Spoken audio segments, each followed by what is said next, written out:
Hello everybody, I am the Linkzilla, and welcome back to Doom Eternal. Now, bit of bad news, more or less neutral news, I suppose.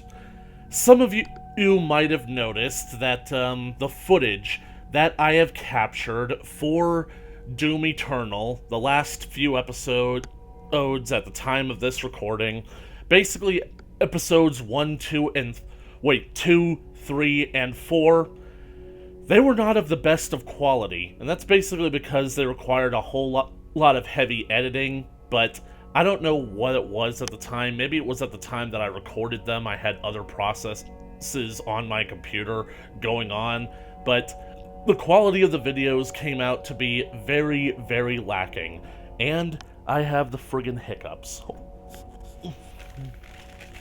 The thing about it is that when they were finally done editing, they were basically stuck at a perpetual 480p, and that's not good. I want you guys to be able to see this stuff at 720p, so, one moment.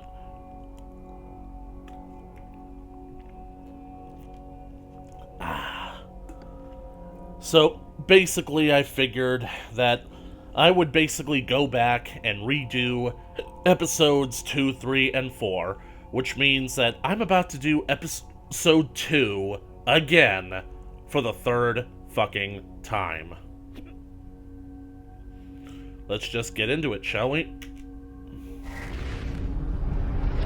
I do not have the means to locate the second Hell Priest. Your celestial locator is missing a component. We will need a replacement. Sentinel Prime. I've completed the redesign of your equipment launcher. The flame belch is now ready for your approval. The thing that basically I'm going to try to do in the future episodes is basically try to keep the editing to a minimum. So I'm going to try to cut down as many mistakes as possible.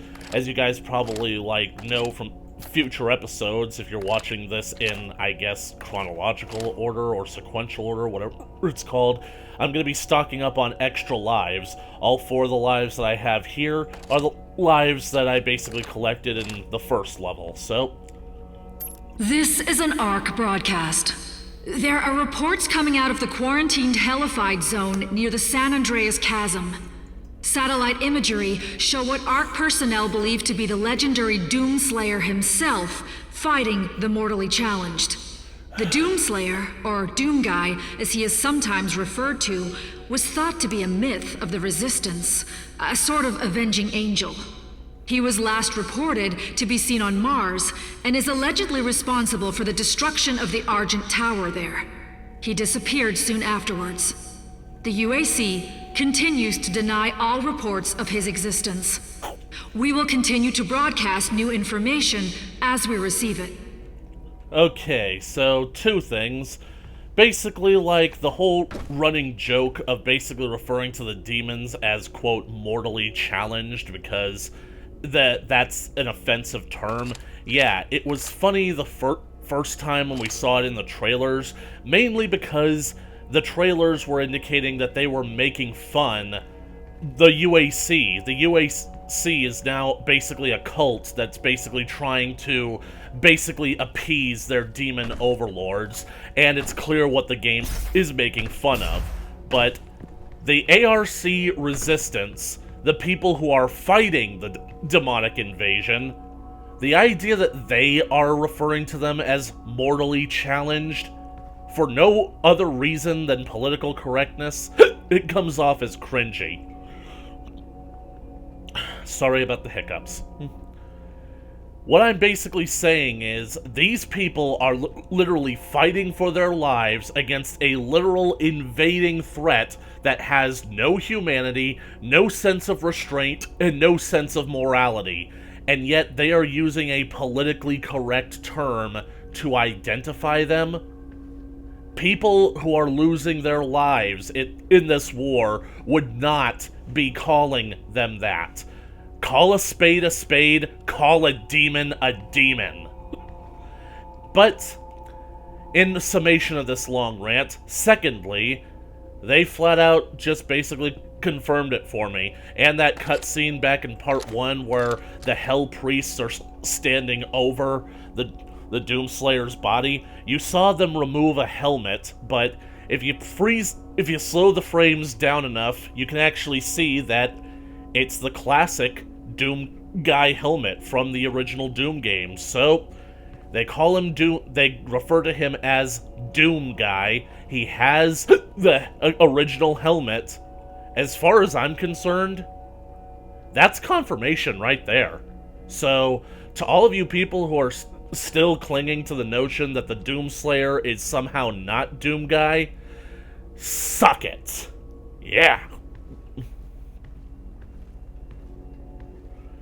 Okay, is Australia infected or what? Seriously, we saw, like, in the Codex entry that Australia and Russia didn't have demonic presence.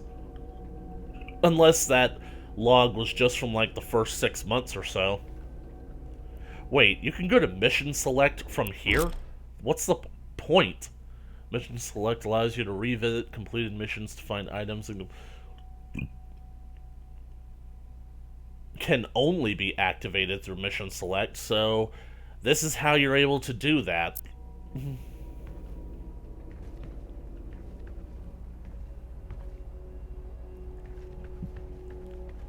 Well, since most of the areas are locked off in this portion of the game, might as well just basically get to it. Flame Belch!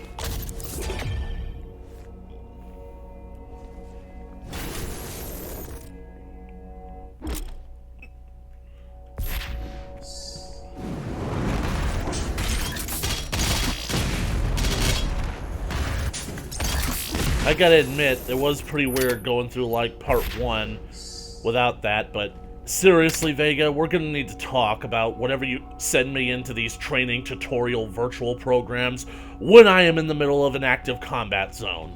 Seriously, you're gonna get me killed one of these days. Now, what is this thing? Sentinel Crystal tutorial. Sentinel Crystal selection screen to permanently upgrade. Oh, so this thing basically acts like the Praetor... No, the Argent cells from the last game. Okay, so... let me see.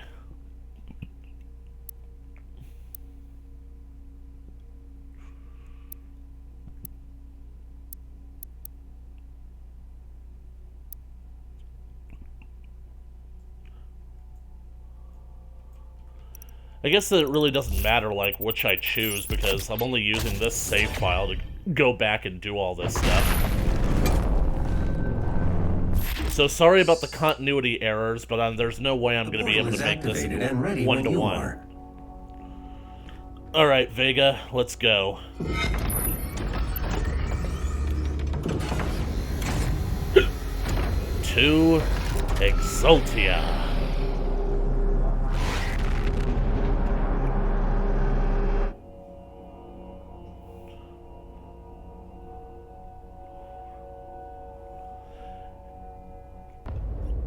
Basically, once I get to the end of the level and basically activate the fast travel, that's when I'm going to go back and collect all the extra lives. So I'm going to be leaving the extra lives where they are because I don't want to basically, like, collect them only to waste them.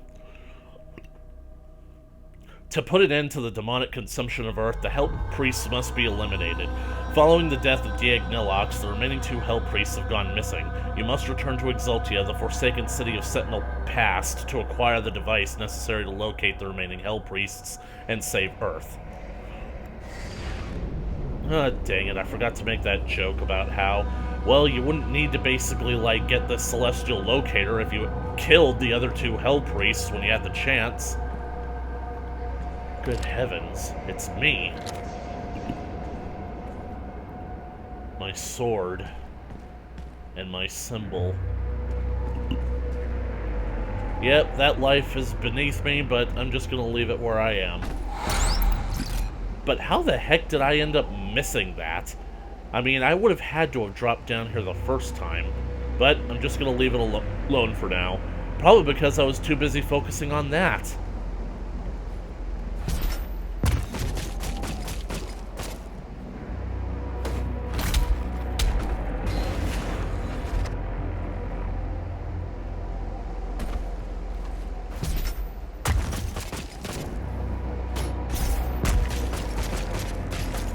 You saw that I was punching the wall. Spectral wolf? Okay, I'm getting serious serious Twilight Princess flashbacks from this. The ironic thing is, I haven't even played Twilight Princess yet. But it honestly feels kind of fitting, considering that basically after Doom 2016 came out and Breath of the Wild came out, like, when was that? 2017? Basically, some guy made this theory trying to basically explain that Doom Guy and Link might be the same person. And I love theories like that because it's so hilarious while also at the same time incredibly fitting. So the idea that I'm basically following directions from a spectral green-colored energy wolf seems kind of suspicious, almost like the theory holds water. Now let me see. Door, breakable wall. Door, breakable wall. Door with hinges and clearly designed to be opened in order to gain access to another area. Breakable wall.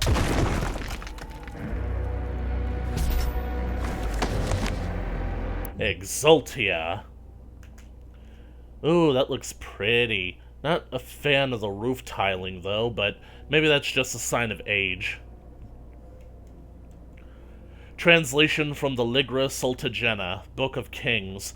What treachery comes from our darkest selves, driven by greed and want? For I have been deceived by the Dieg.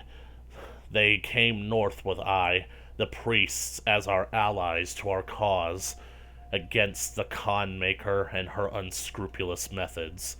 So, at some point, the Sentinels turned against con maker, huh? Their silvery tongues wagging, they laid a plan for us, and sowed the seeds of desire for hasty triumph. They claimed knowledge of the Maker's source of power in the demon realm, a vast foundry of souls, where the innocent are put into the fire for the essence. Huh. That's making me wonder, is that the well? I mean, the well was an Argent Denure, so... But, holy crap, I'm just now realizing that Argent Energy, was that... Is it soul-powered? Why did I never think of that?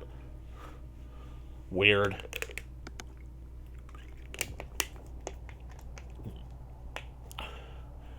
In the Foundry's destruction, our victory is assured, they told us, and the fools that we were, that I am, believed their lies. On their word, we sent the Doomslayer and the Night Sentinels to destroy the Foundry, and the priests cast a gate for their egress. And as the last veteran entered the demon's empire, our final hope of reclaiming our dominion, the Dieg closed the path and left them stranded. They were trapped, lost in the eternal void by the action of the traitors. How could I not see their intention? Am I blinded by grief for the loss of Taras Nabad, of my people? We have fled again, with barely a legion of the Night Sentinels left to protect us. The Dieg are gone, returned to their mistress. May the race forgive my failure. Now that I basically have better context for the rest of the story, I don't think that it's the betrayer, Valen, who wrote this. I think that this might be the king. What's his name? Nilox? No, that's the name of the Hell Priest, I'm sure. Pretty sure that it's the king that basically, wrote this. And Taras Nabad, I don't think that that's the name of the betrayer's son anymore. I think it's the name of an Argenta city. So, anyways, let's move on. Ah, dang it, I don't have, the precision bolt.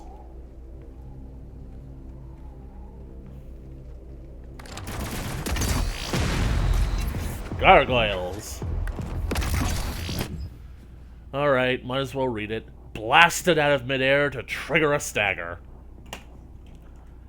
Like their imp brethren, the gargoyle is an agile, relentless pack hunter. Native to the Sentinel world, this beast has plagued the Sentinel Guard for centuries. As one of the few demon breeds that could bypass the walled defenses of Sentinel Prime, the gargoyle could appear without warning and claim hapless town people before disappearing into the wasteland.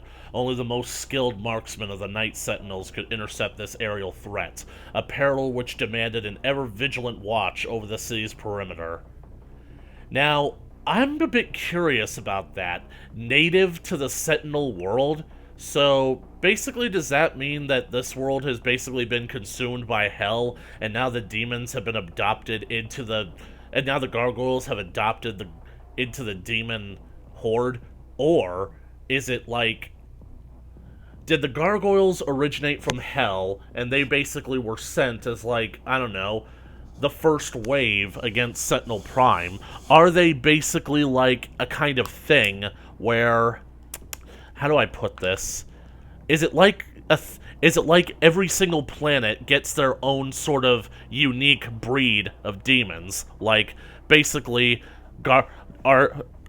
Argenta has gargoyles, Earth has imps. Maybe. Or maybe Mars has imps. I don't know. This whole thing is screwy, but something that I didn't consider that could be quite interesting is that I think that this game might actually be trying to tie in the Doom franchise with the Heretic franchise, or Hexen, whatever it is. I mean, I bought the game, so I really should know, but I haven't gotten around to playing it yet.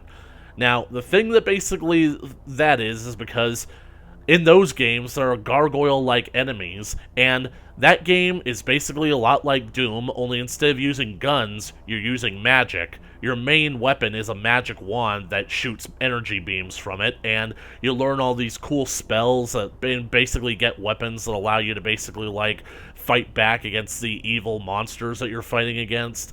Gargoyles, mummies, but if they are trying to tie that together with the Doom franchise, then maybe playing like those games could give you more insight as to how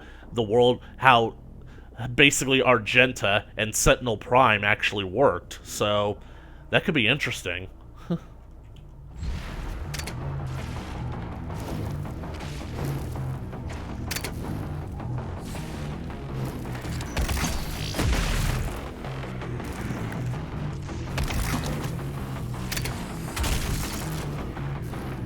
Where's the Caco Demon?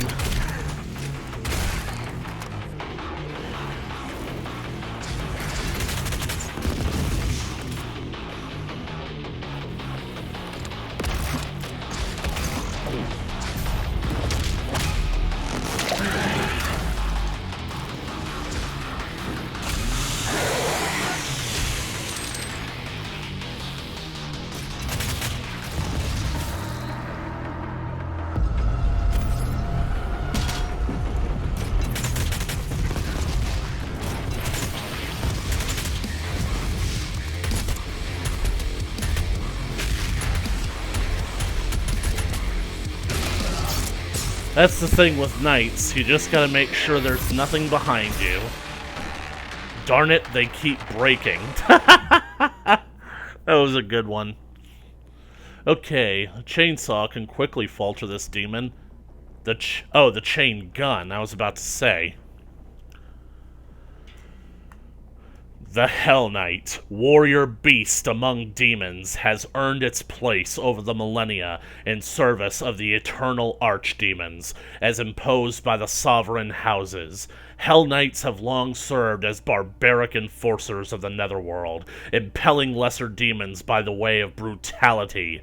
Rare among demonkind for its innate regard for the primal orders of hierarchy, the Hell Knight exhibits adherence to the prevailing rule of its demon lord masters. Requiring little compulsion on behalf of its highborn masters, Hell Knights readily serve the elder Hell Gods for the extent of their lifespans, reaping great satisfaction in the way of war and desecration. I really do appreciate these storytelling elements. They're a bit different than how they were in the last game, but the last game basically seemed to have, like, only the UAC's perspective on these creatures. And as we all know, the UAC knows dick. Time for my favorite joke.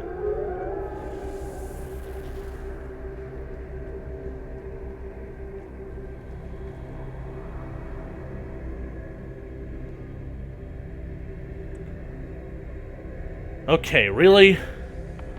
Alright. Bethesda, we need to talk. Now, I know that we were all thinking it. Ever since the movie came out. Ever since Infinity War came out, everyone was talking, could the Doomslayer kill Thanos? And the way that you reinvented him in the 2016 game, basically making him an unstoppable force of nature against the hordes of hell, we basically all sort of came to the agreement that, given enough time, clever resourcefulness, and a lot of bullets, the Doomslayer could take the Mad Titan down. But seriously? Don't you think that the Doomslayer is already overpowered enough without you giving him the friggin' Infinity Gauntlet? Come on, you guys were all thinking it as well. Hell, I'm pretty sure that they did this on purpose. Look at that thing. It's big and it's glowing gold. Hell, it's even for the left hand. It totally looks like the Infinity Gauntlet. Oh my god, this gives me the opportunity to do that one line that I missed. Wait, I can't just walk into this and pick it up like with the other weapons? Then what's the point? Fine. I'll do it myself. That was perfect. Blood Punch. Blood Punch is a melee attack that deals extra damage. Glory Killing fills the Blood Punch meter. Press F1 or mouse 4 to unleash it. What the hell is mouse 4? And, basically, I really hope that basically this Blood Punch as a melee attack is actually a whole lot better than the friggin' regular melee attack. I mean, seriously, does it even do anything?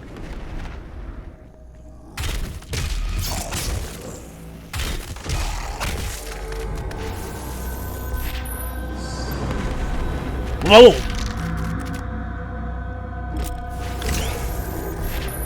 And the meter's already filled up. Alright, gotta build that celestial locator. Gonna leave that one up there. Apparently our hallways were powered by Sith lightning.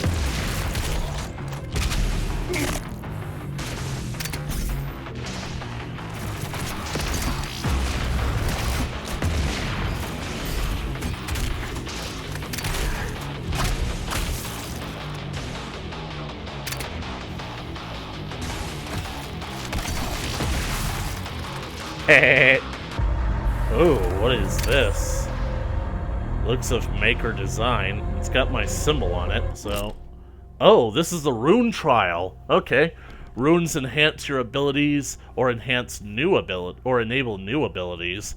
You have limited rune slots, so choose the runes that fit your playstyle. Okay, good, just like the last game. So, wait. I just select runes right off the bat? But, I mean... Well, I mean, that's cool and everything, but... What about doing a trial for them? They were kind of fun. You know, I get saving throw in the main game, but since I'm basically going to try stocking up on lives, I really don't need saving throw. Like, once I basically get to, like, a point where I need saving throw, that means that I'm in desperate trouble. So, I think I'll, like, try something else.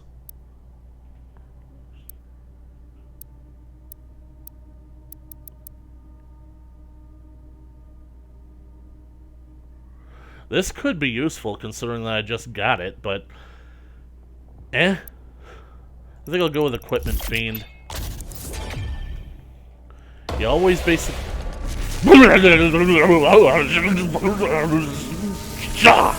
Wow, that was tingly. Ugh. The rune tab of the dossier. You know what, we'll just skip this tutorial. Ugh. Nice. It's clearly of maker design, so... Right.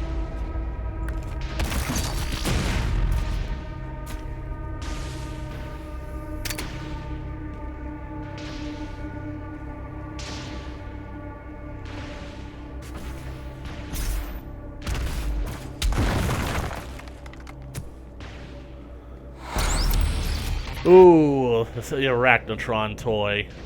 Cute.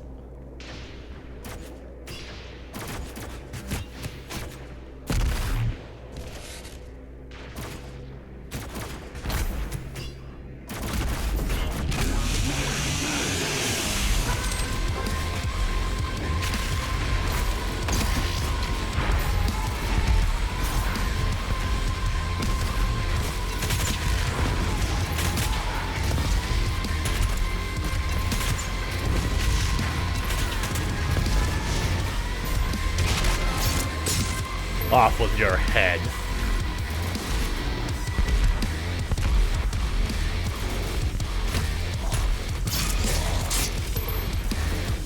Holy crap, the Soul Sphere really was up there the entire time.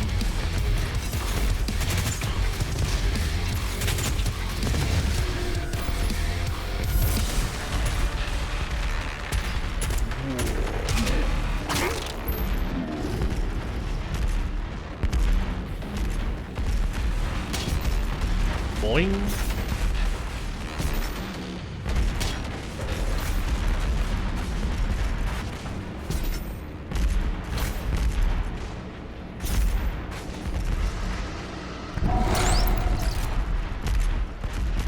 Well, I got it.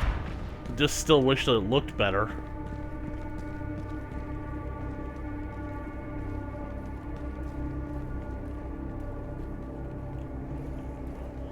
I think that the reason that I don't like the look of the Soul Sphere here is because, well, it looks organic now, and almost like a, well, this is gonna sound weird, but the way that I always saw the Soul Spheres and the Invincibility Spheres and the Mega Spheres from the old games, they kind of looked like jewels. Like, they looked like crystal balls that had glowing energy inside of them, so they looked pretty.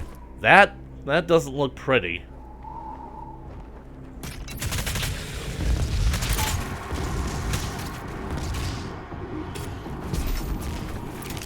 I mean, don't get me wrong, it's clearly from hell, so it shouldn't really look all that pretty, but it felt like a friendly light, you know? It's something that was designed to help the player when they basically get into trouble, so...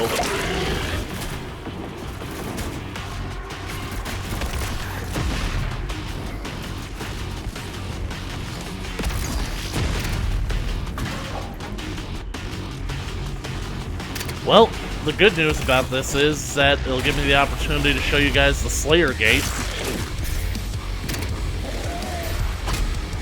Whoop!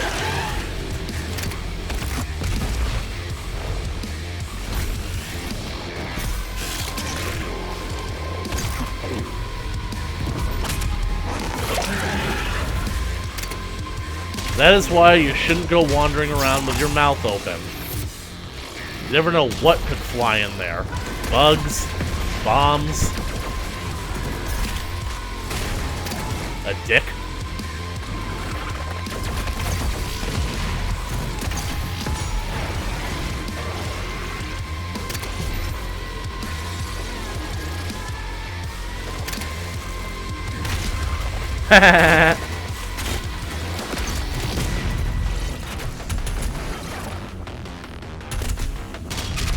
I wish that the weaker an enemy was, the easier they would be to chainsaw. Like, seriously. Complete all encounters in a mission to earn weapon points. Demonic meter tracks the points you've earned. Each mission has 10 points total. Spend on the arsenal to upgrade your weapon mods. Well, thank you. Thank you.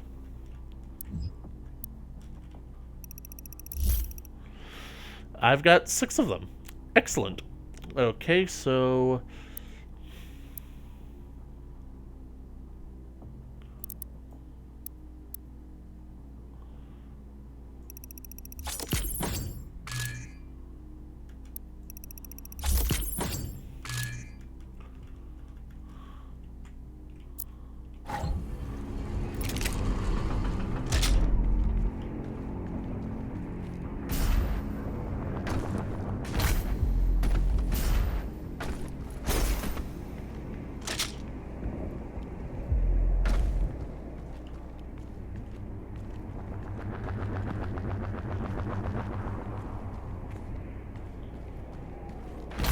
Right.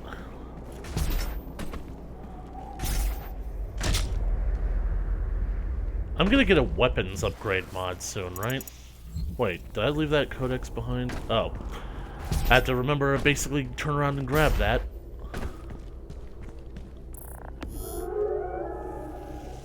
I'm gonna have to come back for that.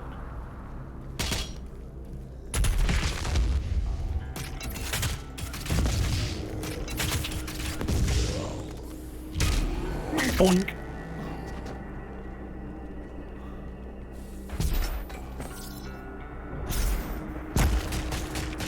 That music.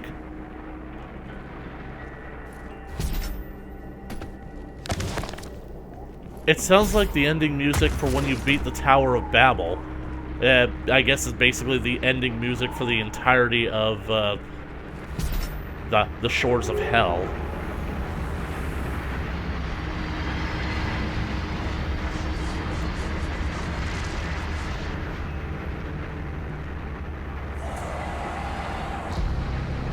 Might as well. Boink!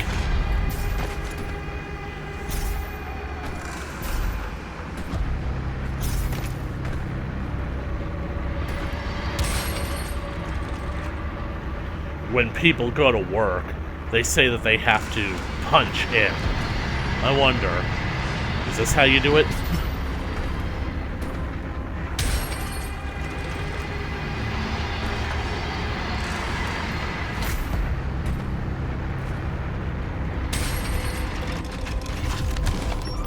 Oh yeah, the history of the Sentinels, and I didn't read that other one. Okay, so... Well, don't need to waste my time rereading those. So, the Wolf.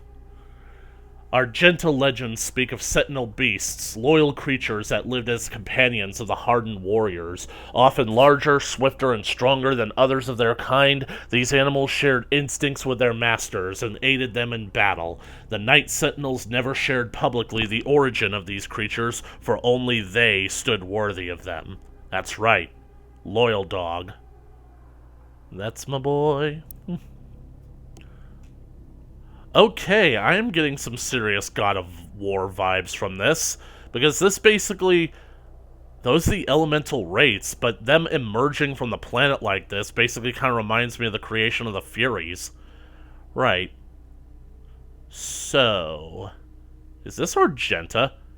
Is the planet seriously like this? I don't know how anything could survive from that. Okay, let's read it. In the days before man first spoke, an immense shard of rock and metal was cast unto the world from the heavens. Thunder and cataclysm shook the land as the skies were torn asunder. The cosmic spear cleft a hole through our mortal lands, pole to pole, from the cold wastelands of the umbral plains to the swamps of Ironfang. Okay, and I think they're trying to tie Wolfenstein into all of this, because basically I'm pretty sure the second Wolfenstein game was about the Spear of Destiny. So, Cosmic Spear, Spear of Destiny, I mean, it might be a reference, might not be. The womb of the world opened, and the elemental wraiths, the firstborn, spilled forth. They took to the skies, fierce in their emancipation. In their exultation they brought vitality to the land, and all that felt their breath were awakened from eternal slumber.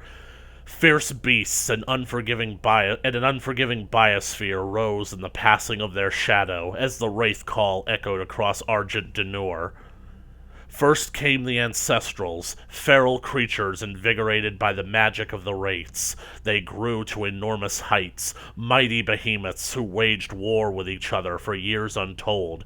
Their battles tore the land asunder and destroyed all creation caught in their wake. The wraith call continued to spread across the land, and soon the Argenta emerged from the steppes. The Argenta emerged from the steppes. Our soul is stirred into form by the power of their breath. And believe me, they really could have used a mint. The Titans towered over the wild, bloodied tribes, but found them uncowed. the secret of the sword was discovered, and in the darkness of the sweltering mountain forges we beat steel until it was strong enough to pierce bone and sever flesh. Yes, that is an excellent practice, just beating your sword in an isolated area, hoping to find some release from all of this tension. Thus we came to be, born of rock and fire, lowly in birth but risen by the strength of our will, by the blessedness of the first ones. We forged sword and shield and took the hammer to the ancestrals. We claimed dominion of creation by right of blood and magic, and the time of man came to be. Now I'm getting some Lord of the Rings vibes. So, time of man. Does that basically mean that it's possible that human beings might have originated from Argenta? That maybe somehow they gained space travel technology and maybe seeded Earth with the first human beings there? With the ancestral beasts driven back to their bleak valleys, we rose. We tilled the fertile land, husbanded the beasts of burden,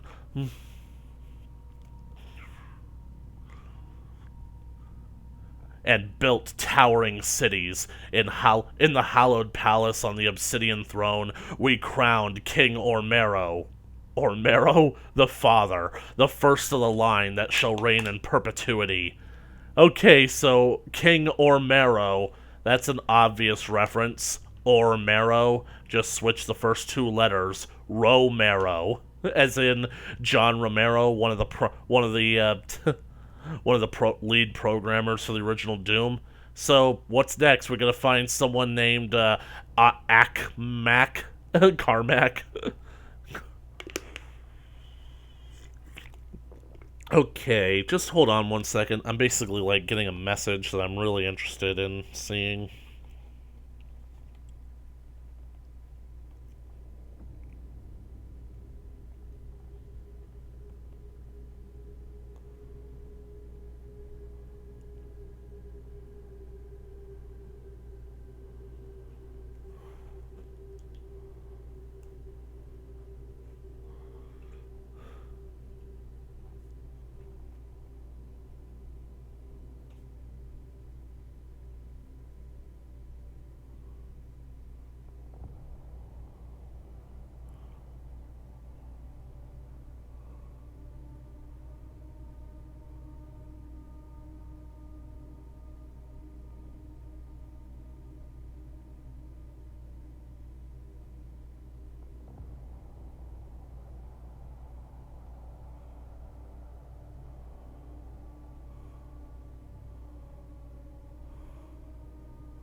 Okay, we built the Cathedral of Reflection to worship the First Ones and formed the Order of Daig, whose priests pay tribute to the Wraiths and appease their tempestuous hunger. Our sons and daughters chose the path of the sword or the path of the alchemist, for each duty honors the gods. Honestly, there was evidence to suggest that one group favored the one path and the other favored the other path, but then all of our wives started claiming that it was all just just a social construct, and everybody should basically be should basically choose the opposite careers.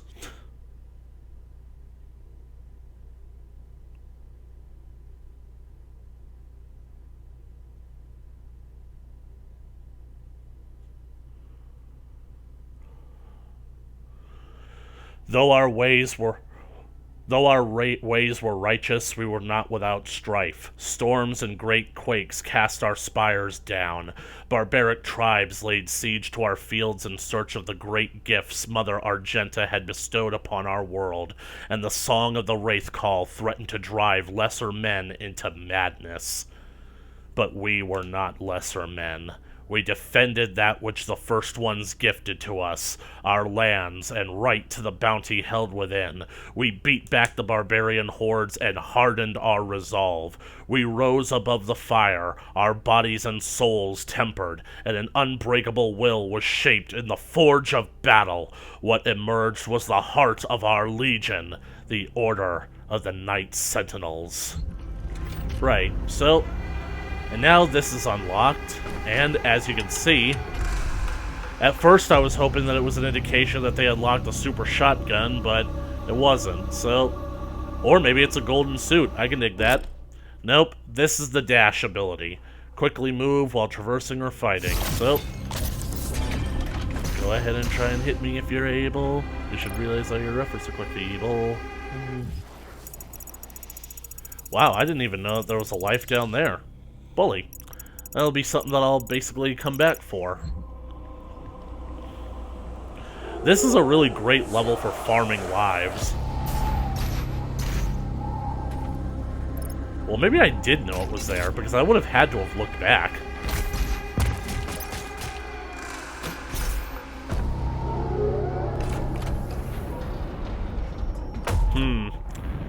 If I know my Kingdom Hearts, I have a feeling we're about to have a meeting with King Mickey.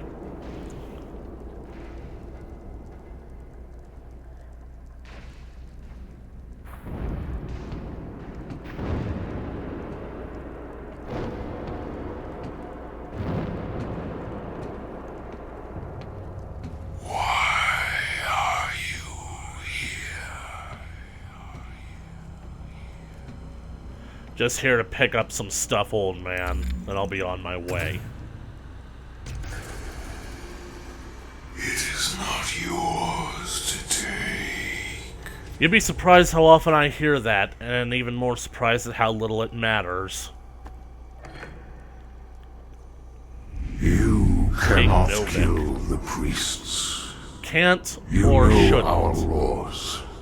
Despite their transgressions against the Covenant, they are still of Sentinel blood. What you interfere with now is bigger than you can imagine. It is written. It is their time to give penance. If you continue, you will bring down the heavens' wrath. Let it rain, old man. You are but one man. They are no longer your people to save. I'm not just one man, Your Majesty. I'm a guy. I'm the guy. And besides, your voice was the one that we heard in the beginning, telling us to rip and tear until it is done, so I can assume that that was basically the same voice that you said from the last game as well. You started this, old man. You are my Obi-Wan. So you'll forgive me if I finish it. And here's where another extra life is, just basically leaving that there so I know to go back and collect it.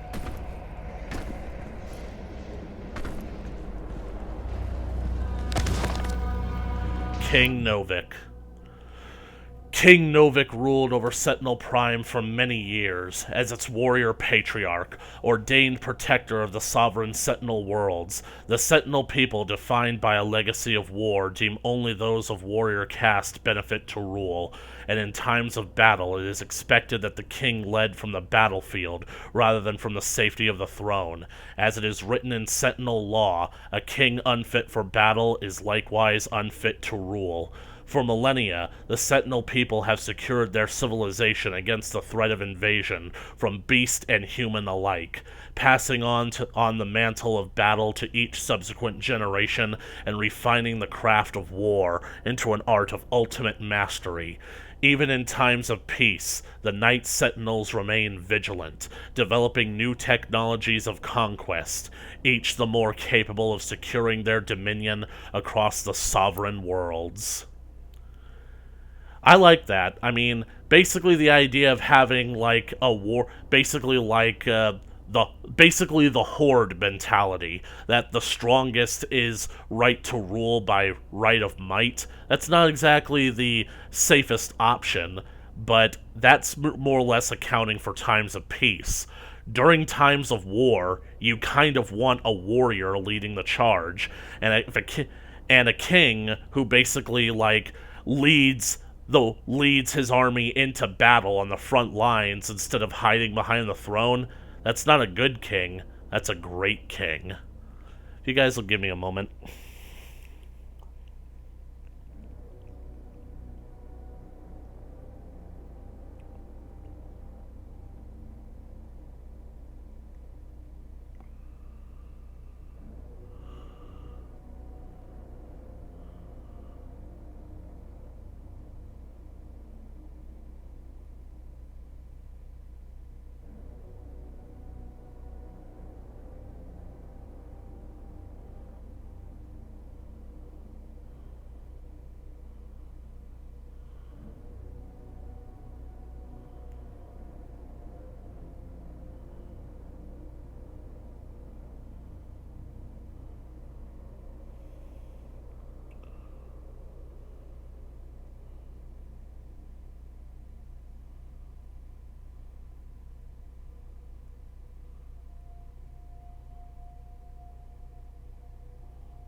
Alrighty. Crack on, then. And I would be remiss if I didn't include this, but I really wish that I had gotten the sniper scope. You see down there, next to that wolf statue? That's a bunny rabbit. It's Daisy. She's alive. But why is she here, though? I actually heard a rumor that this little Daisy cameo isn't unique to this one area. She actually appears in every single level throughout the game, but this is the only place where I've been able to find her thus far. So, but we have to move on now.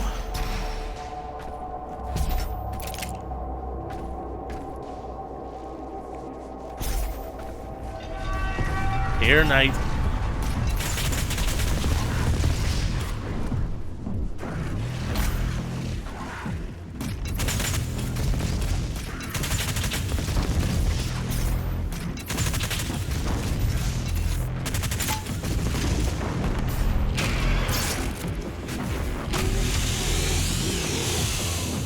And there was ammo literally right there.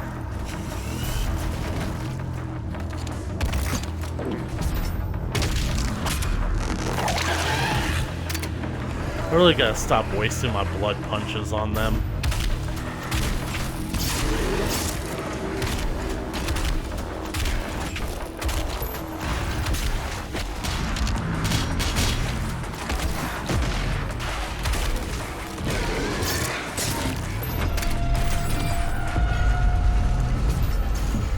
Really? No arachnotrons? No anything like that?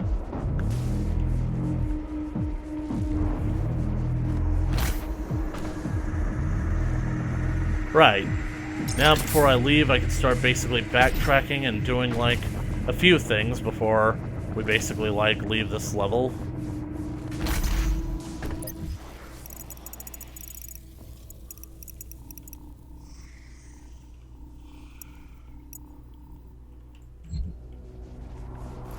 But considering that we're less than halfway done with it, I might as well get a move on.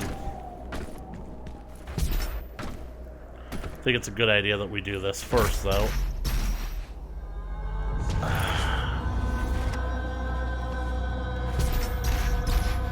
Why?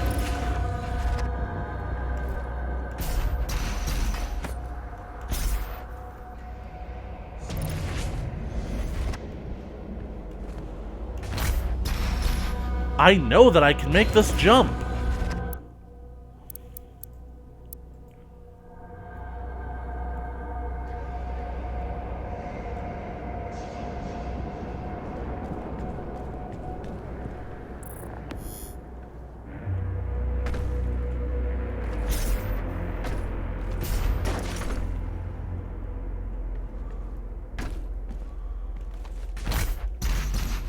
You see, I have to jump from up here because this is like the only platform that's high enough to where I can actually do this.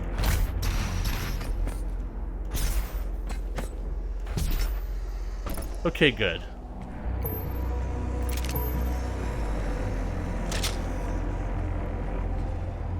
Right, this is the first gore nest and the first secret encounter.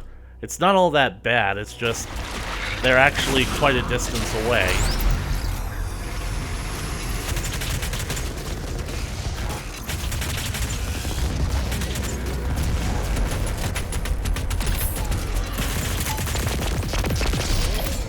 There we go. Easy as pie. I wonder if that expression actually is referring to, like, legitimate pie. Never imagined that pie is something that's easy to make, especially from scratch. I mean, don't get me wrong, maybe it is, like, depending on, like, the cook, but I don't think that I could make a pie from scratch.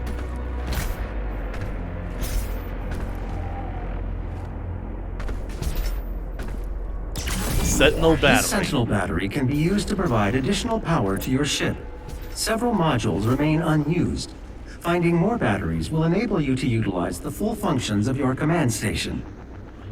Yeah, about the fact that the Doomslayer has a command station. A friggin' satellite fortress. It makes it seem like he's too well prepared for all of this.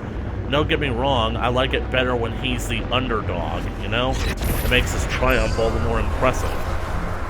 And the plasma gun. No cutscene or anything. Seriously, why is it like this? And why is the game so contradictory later on? Revenant. Great.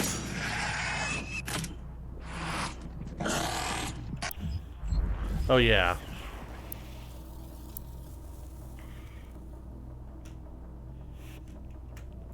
The Revenant program, a bioweapon experiment utilizing reanimated necrotic human tissue, was believed to have been destroyed with the collapse of the UAC facility on Mars. However, the emergence of the cultist enclaves on Earth, former UAC divisions now under Hell's direct control, have begun work on a second wave of production of the Revenant program. While much of the platform's existing weapon payload is preserved as originally designed, the cyberneural programming has undergone modification.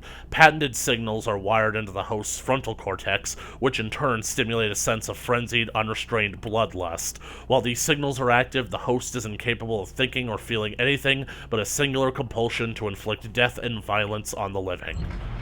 Great.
Secret. Masterfully hidden.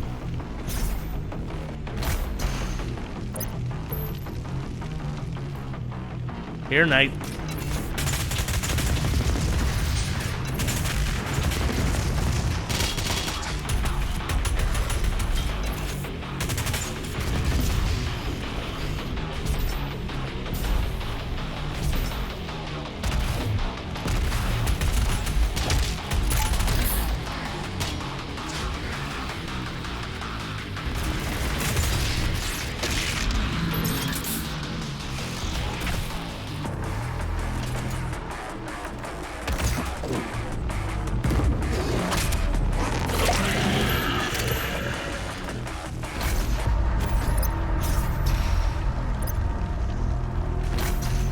Locate Sentinel Power Core and locate the Betrayer.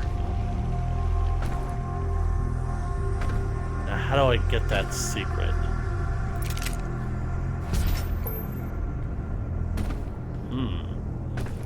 Clever.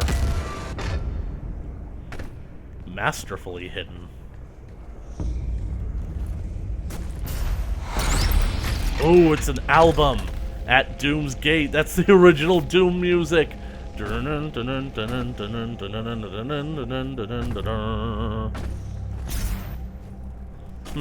me see here. Ow. I can't punch through that? Well...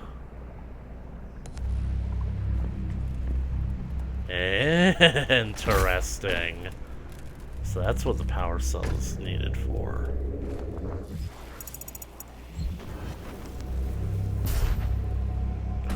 Ew, ew, ew, ew, ew, ew. Purple stuff. Okay, we got soda, or OJ, purple stuff. Ooh, Sunny D, alright. Go away, Japan! The reason that hell isn't invading you is because they're more afraid of what you'll do to them.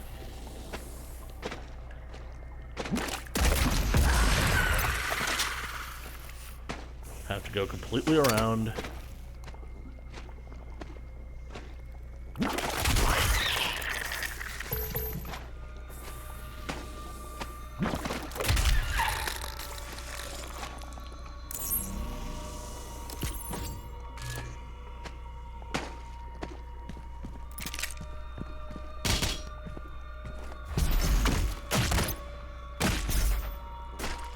Ah, dang it.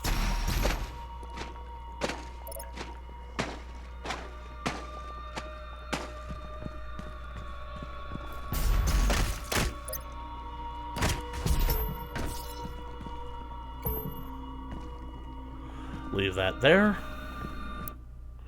Okay. Definitely want the precision bolt. Makes it easier to take out the cannons and whatnot. Thank you, Vega. There is a Sentinel power core nearby. You can use it to activate the mech and clear a path forward.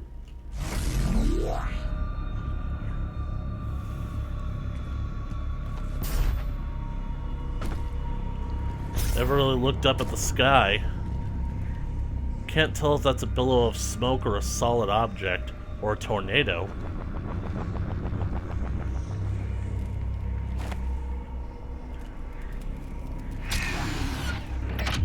Alright, Mr. Stark, let's see what this repulsor technology can do. Boom! Yeah! High five. Down low. Man, I recently watched Markiplier do this scene, and basically like... Oh wait, does that sequence come later? I watched Markiplier do this level in regards to getting, like, an extra life that's going to come later. He totally should not have gotten that extra life.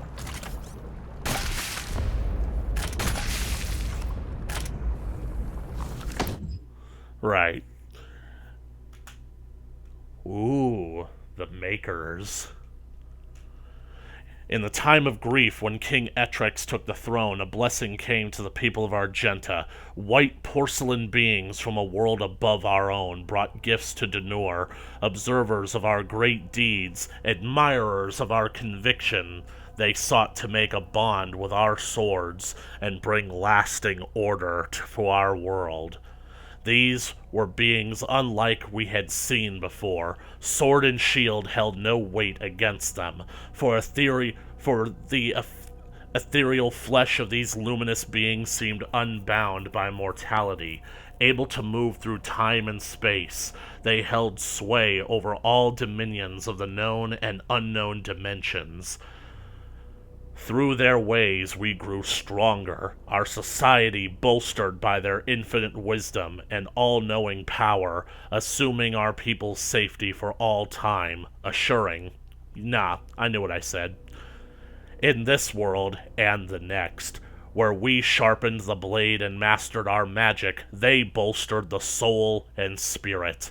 Death would no longer be the end for our people, the ones we called the Makers, our new allies in this brutal world, have given us the security in death we fought so hard to achieve in life.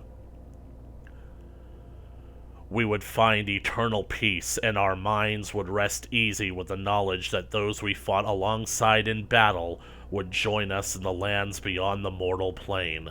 The strength of our ways, the purity of our essence, would by Maker law grant us passage to the great city in the clouds. There our women, children, warriors, and kin alike would welcome us.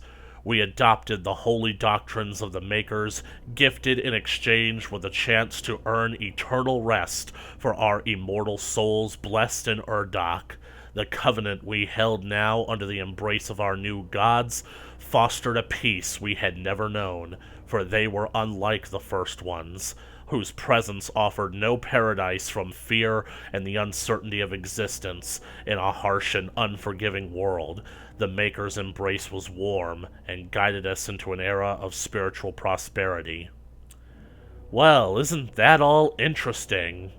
So the reason that they started worshipping the Makers is because they looked like better gods than the Wraiths, and whereas the Wraiths basically created you, the Makers offered you a better plane of existence. Yeah, the thing about it is the Wraiths were just beasts, really. They didn't mean to create you, you don't exist for a reason. You're just a byproduct of their existence.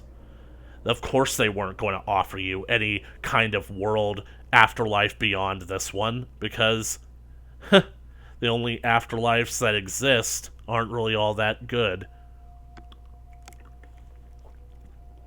So, as you can probably tell, what all of this is being is that the Makers are being set up for, like, the heavenly aspect, the angels, as it were.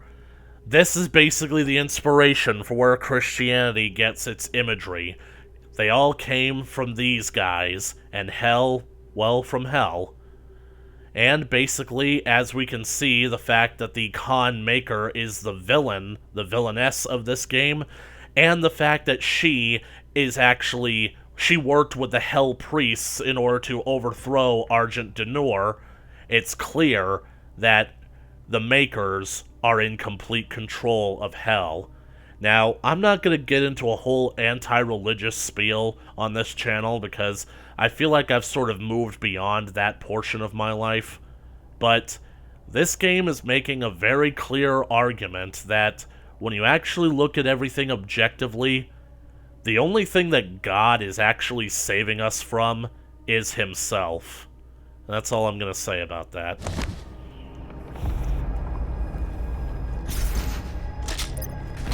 So good to dash again.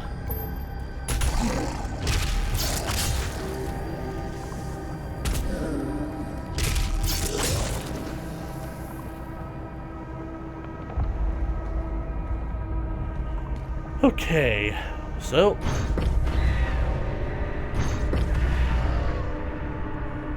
glad there isn't a time limit to this.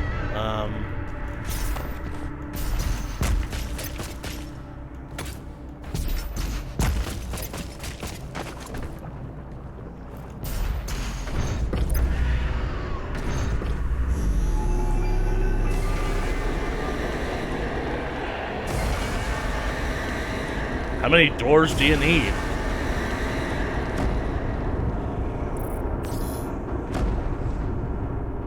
Incredible. They had their own mechs as well.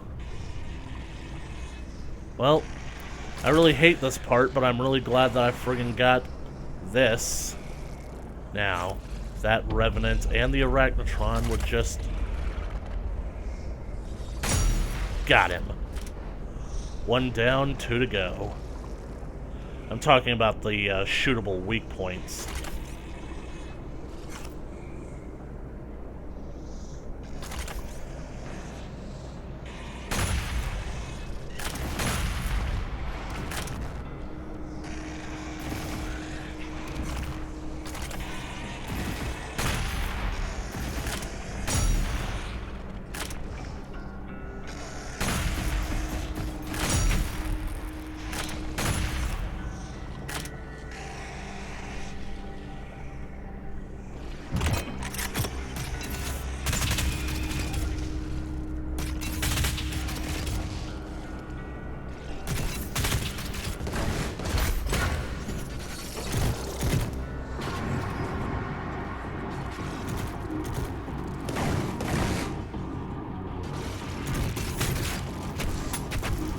Oh goody, my boss music has started.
There you are.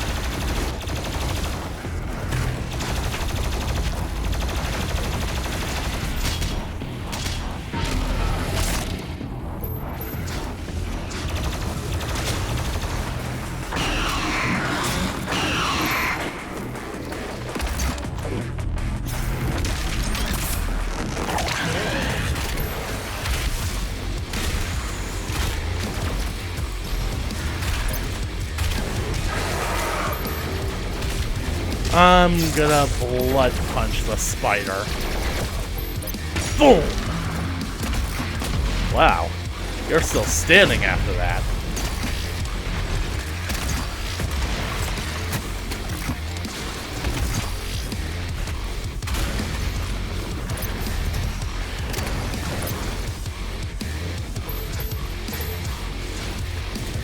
Look, I want to kill the spider. You want to kill the spider. Together, he doesn't stand a chance. Interested? Here, you can have that. Also, I just basically noticed that the arachnotrons, they have what looks like rib cages inside their brains, and that just ain't right. And if you think that that is right, you're wrong. Fight me. Okay, I am in trouble. I am in serious trouble.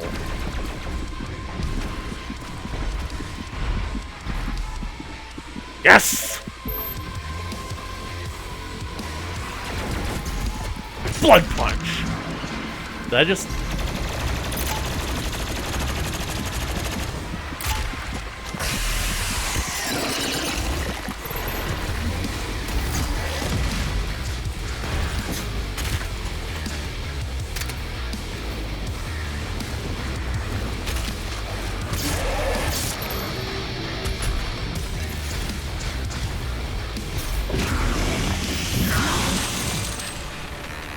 Whew.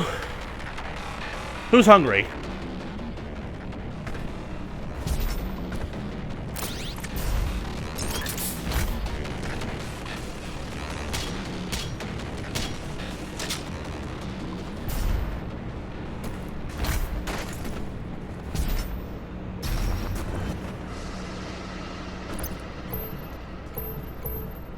Okay, so...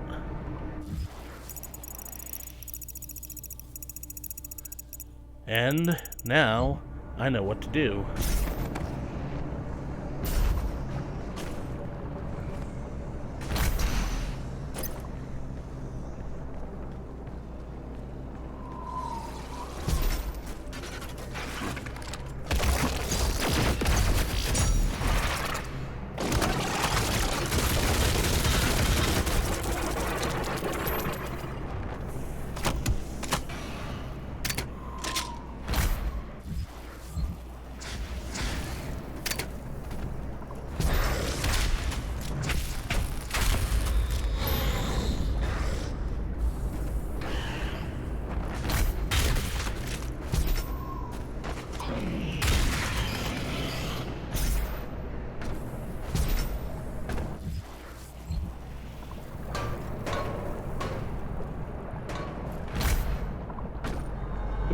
It'd be awesome if it exploded. Dash refill. Grab a dash refill to completely refill the dash meter. You'll be able to dash across larger gaps. Works for me.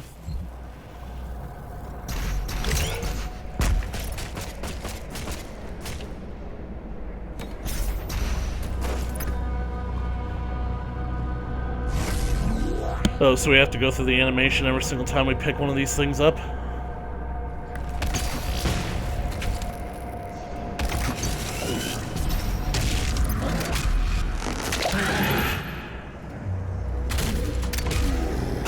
Boink.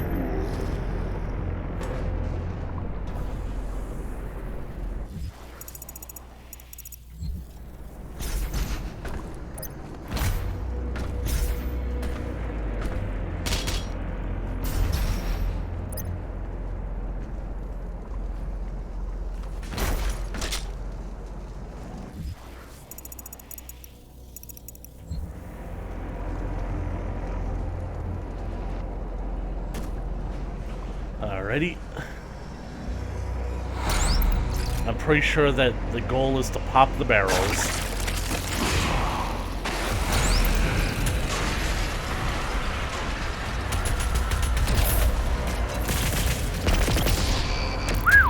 That could have been disastrous. But I did it anyway.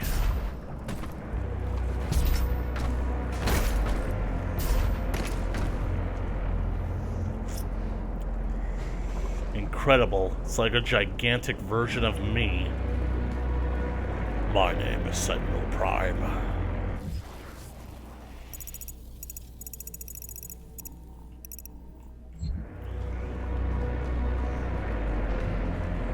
So instead of basically making that jump and climbing over this thing's shoulder, which I know that John can do, I'm just gonna instead choose to impale this thing and walk through its intestines.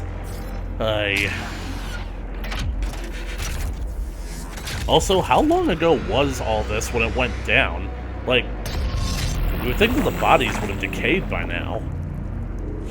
Ew, ew, ew, ew, ew, ew, ew. Ew. And green fumes coming out of a glowing green hole that leads straight down. And does he have an eyeball in his intestines? Ew.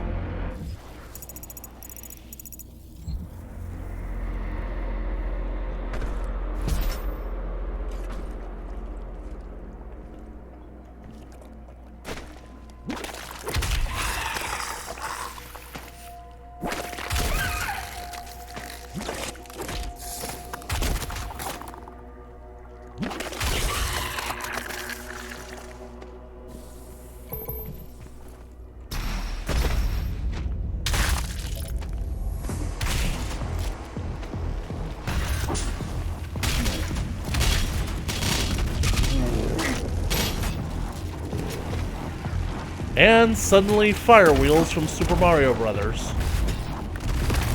What are you doing up there? You're gonna hurt people.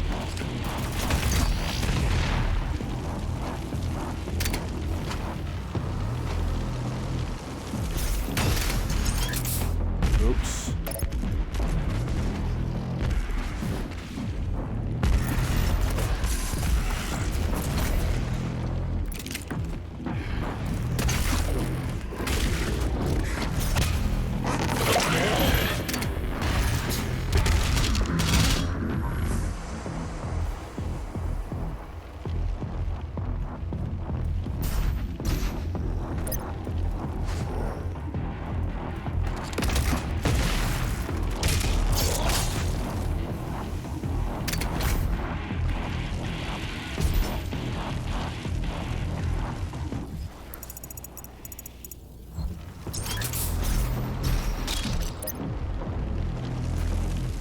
Oh, I missed one.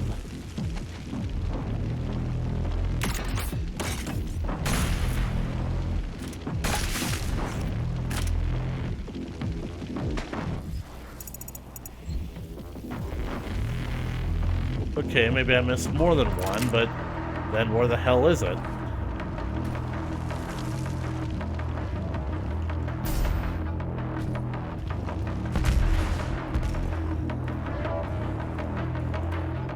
There you are. That's more like it. I wasn't gonna leave here without that friggin' weapon point. Speaking of such, really should have probably paid more attention to this.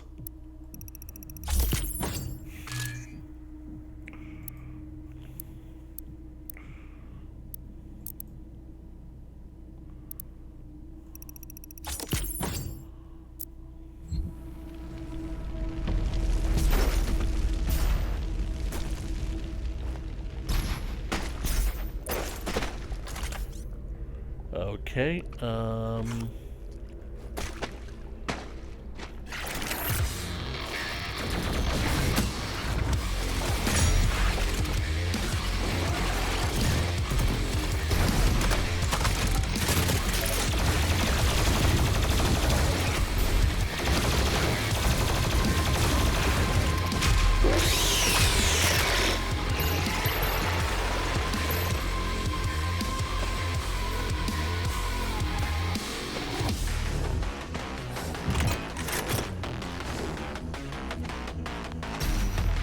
is there a third one of you guys?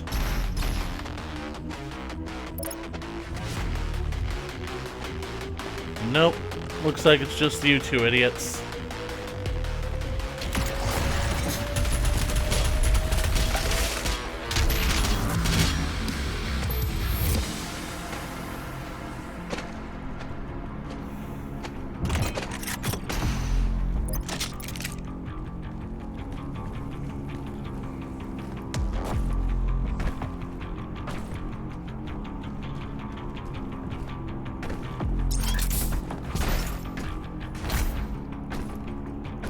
Boink.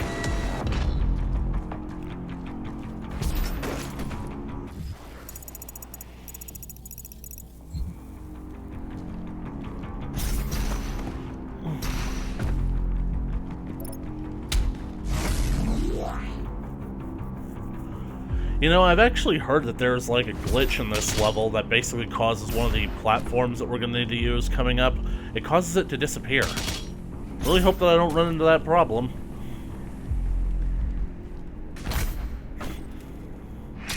Precursor stone, gun, nest. Indigestion. Ooh. Right.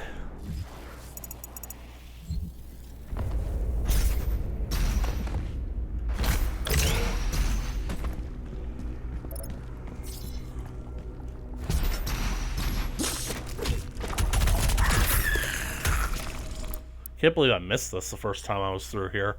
So,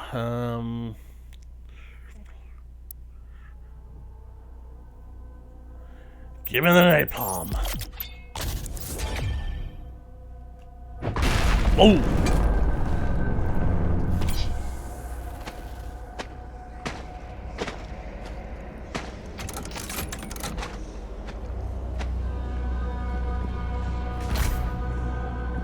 Man, I could have just dropped down there.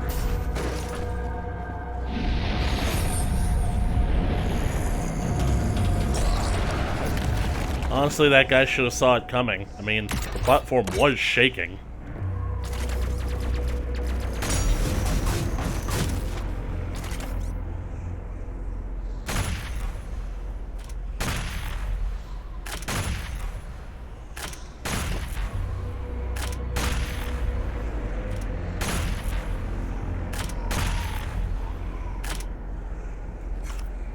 That ought to do it.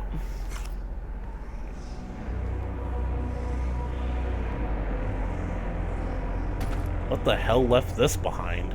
Some kind of hell rhinoceros? A hell dragon? Oh, I get it. This is a unicorn skeleton. Man, I'm busting out the biblical references here.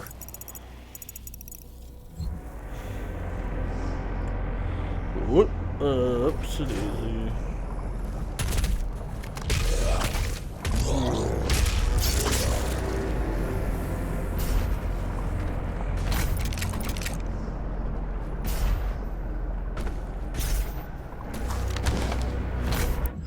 Right, so Yep, that looks like the Fortress of Doom.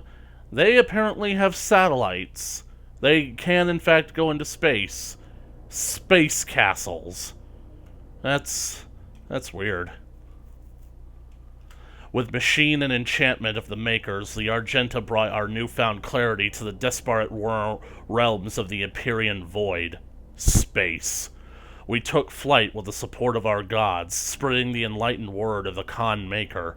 We discovered that there was not one enemy, but many.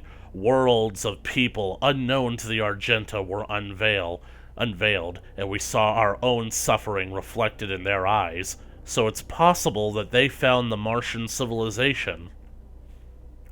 Our righteous army strode into battle under the banner of the Night Sentinels and fought for the freedom of all peoples from the grasp of those who would exploit and prey upon them. Yeah, we're totally not what we're doing, a foreign invasion force coming to liberate them from people that basically would seek to do them harm. Yeah, that's totally not what we're doing for the Khan Makers. I mean, the Khan Makers were totally impressed with us. Yeah, these beings who are immortal and all-powerful and can move through space and time are impressed with the deeds of what we, mortal human men, are capable of. Huh. Though we battled on soil not our own, the blood we shed in foreign lands safeguarded Argent Denor and the sons and daughters that defended it. Through the strange peoples we liberated, many alliances were formed, and our beliefs became their own. Our armies swelled. As Argenta traversed the stars with gleaming war fleets, the Khan of Makers approached King Rowan on his throne. He sensed his god restless by her disquiet manner. The king and Khan spoke, and the god revealed that she had foreseen a schism in the blood of the Argenta. A test would be required to identify its host among us. She spoke of a holy rite to be performed on the strongest of our warriors.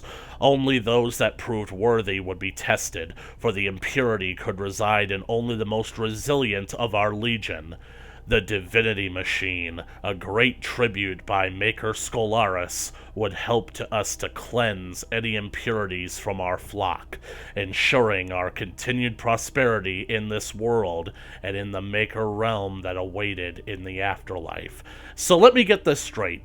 This Khan Maker, this god that you're basically worshiping, says that one of your people is going to go bad, and so we need to test all of your strongest warriors to find out who this bad seed is, most likely resulting in the extermination of all of your elite soldiers.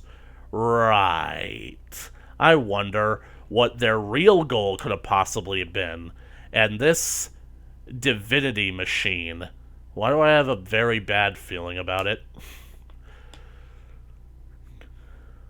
The malicious one, if not exhumed from our ranks, would jeopardize our safe passage into the heavenly realm of Urdak.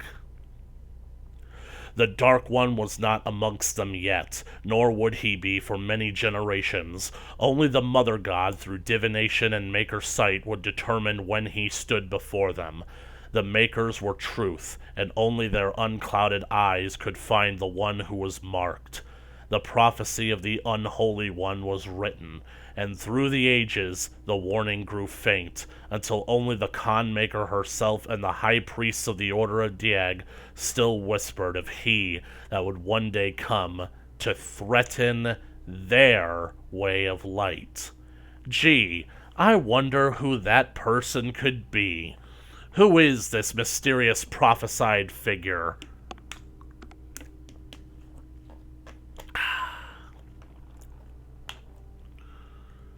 This video's been going on for a while now, but I honestly don't care. Let's see. Oh, Lost Soul. I forgot to read about them.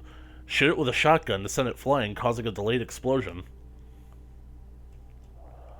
The Lost Soul has its origins among the damned former humans who have fallen from the mortal world, doomed to an unliving eternity as sin-branded slaves of hell. The damned are seemingly endless in number, their populations growing by the thousand with each rise of the black sun.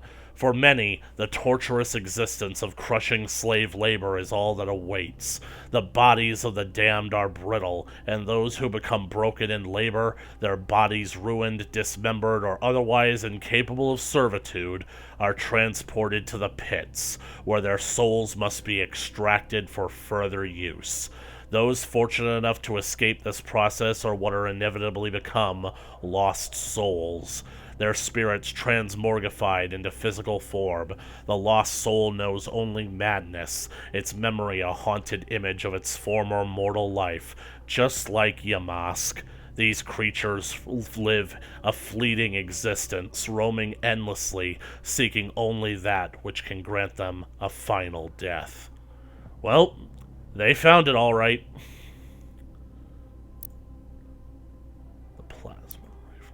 Designed by the UAC's Military Tech Division, the plasma rifle is a standard energy-based weaponry firing a superheated plasma rapid short burst intervals.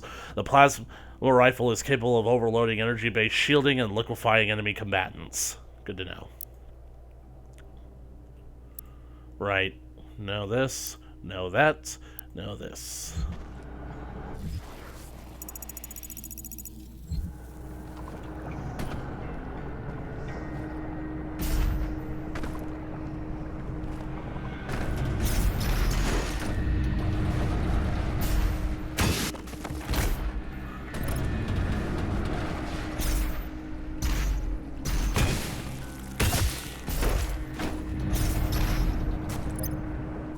Have I seriously forgotten which way to go?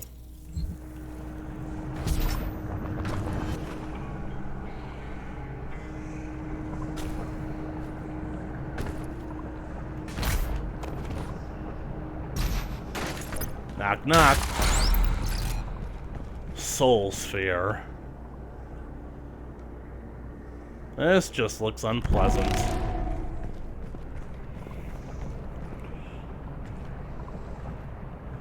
Although I guess I should be grateful that they're not going to include the Megasphere, that basically is going to include the friggin' Mancubus face on it, because, well, first off, there's no point considering that the Soul Sphere in this game basically does what the Megasphere does in that game, so...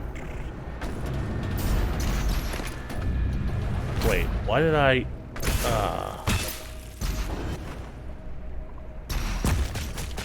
That's probably why. Easier that way.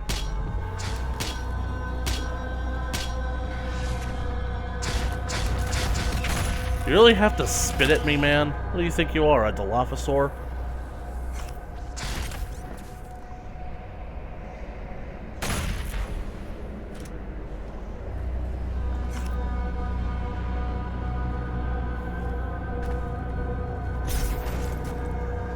And this is the first Slayer Gate.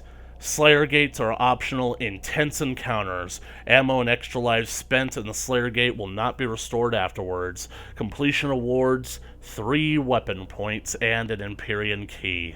Unlocked with a Slayer key, which is located nearby. I'm gonna save that for the end, though, because I still got a little ways to go in this level. I basically want to make sure that I go in there with all of the lives.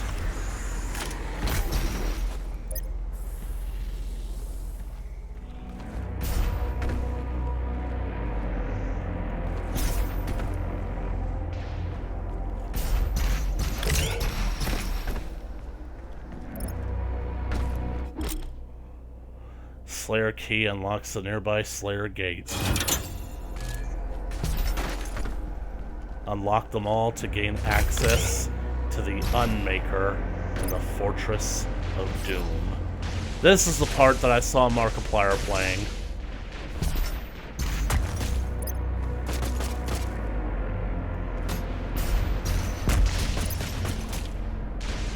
The Betrayer's life signal is nearby. The Betrayer? Already? Gosh. You know, Vega, I haven't spoken to this guy in, like, what could be a few thousand years, so when we get to him, just let me do the talking, alright? Which will be none at all. Secret found. The Cacodemon toy. It looks weird.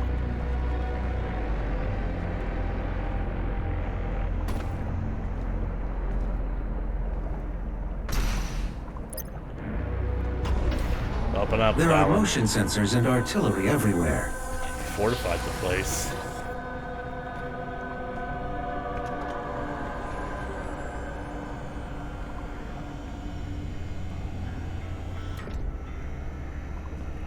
I told you all to leave me here. I am where I belong. He reminds me of Kratos. You have something that I need, Valen. Saving your people will not bring you peace. Only make the burden you carry worse. I'm the only one who can, Valen.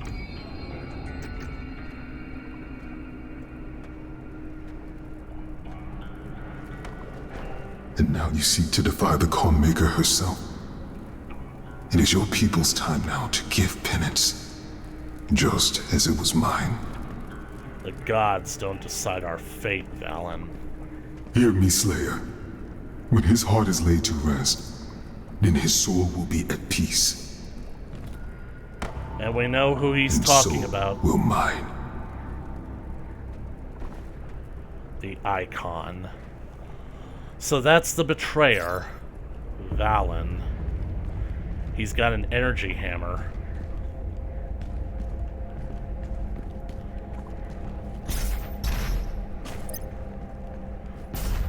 When his heart is laid to rest, his soul will be at peace.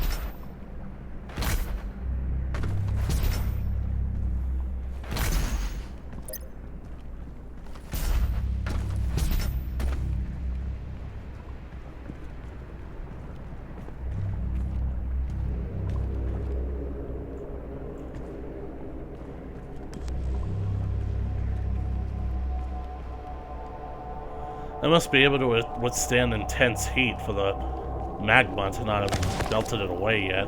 The betrayer.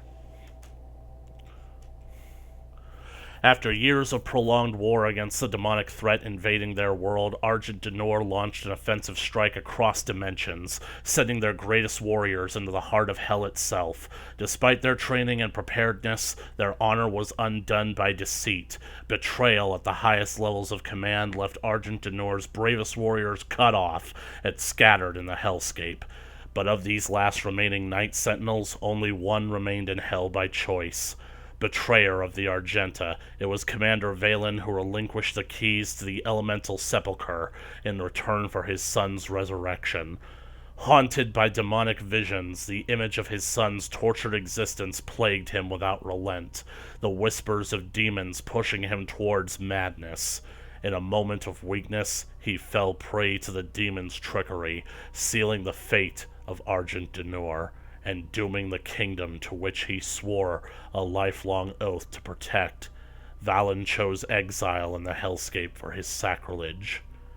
And Valen basically just gave us an object, which I'm going to assume is going to be important in Act 3, but we better get another cutscene on it, because I really want to know more about it. Anyway, we've already seen these. They unlock the Unmaker. Okay, so let's basically take stock of what it is that we've done. We basically stole a lantern with a precursor orb in it from a ghost. We found Daisy. We learned how to dash and blood punch people. And basically we just met the guy who betrayed our entire squadron. And basically who kind of helped us out while we were in hell, I'm assuming, because the betrayer is the one who supposedly gave us the armor and whatnot. It basically like... Anyway, and he basically powered up our lantern for us. So now we basically have our celestial locator. Now let's get the hell out of here.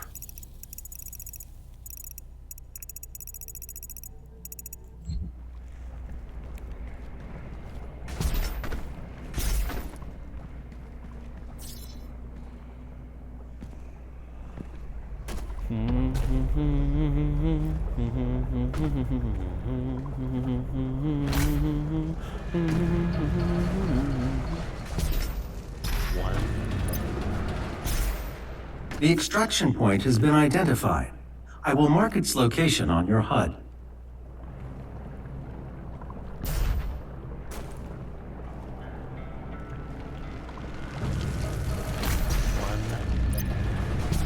Two, three. Alright, I don't need to write it down.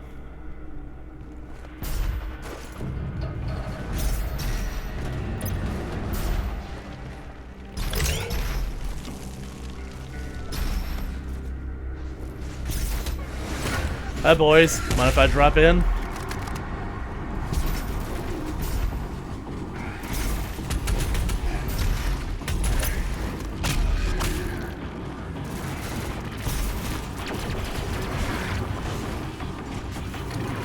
Boom! Boing!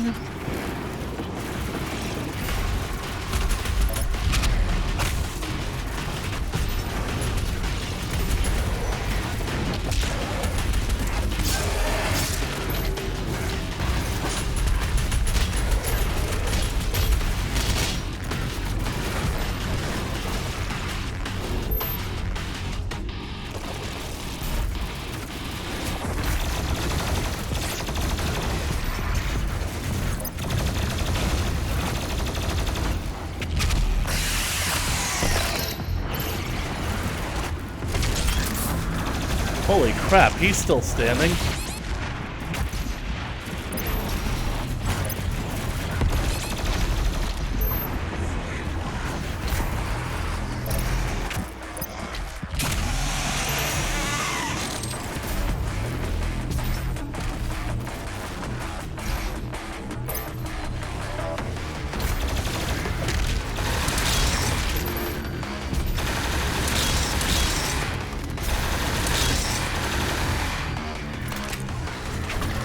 Where's the knight? I'll get the knight. Please let me through!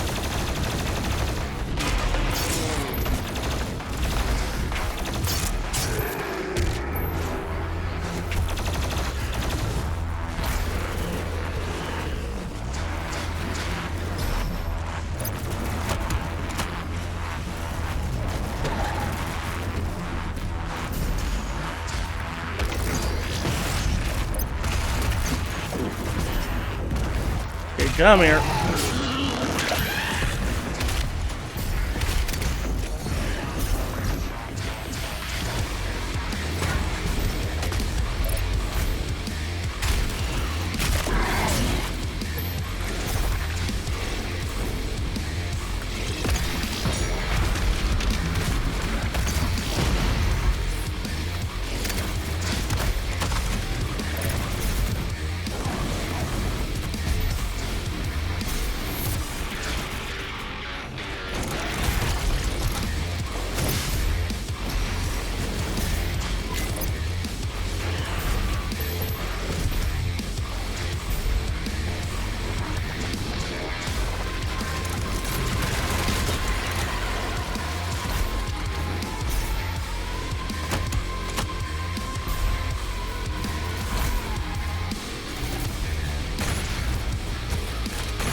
Right, now I've finally unlocked fast travel, which means time to prolong this. Hopefully, I end up leaving here without basically losing all the lives. Exultia first.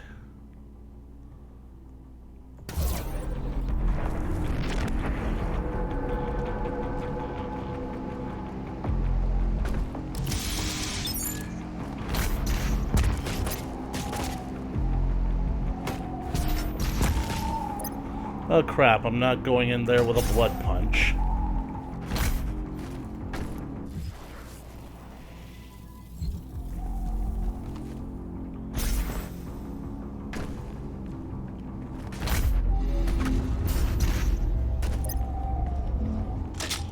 least I'll be able to load up.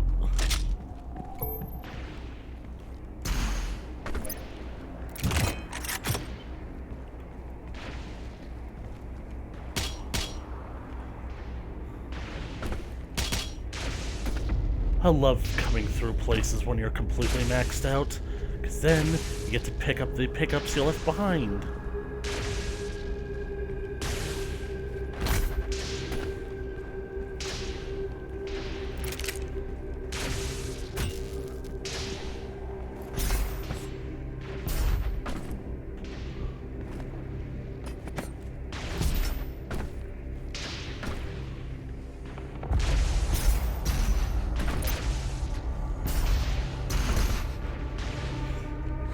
Right past it. Oh well.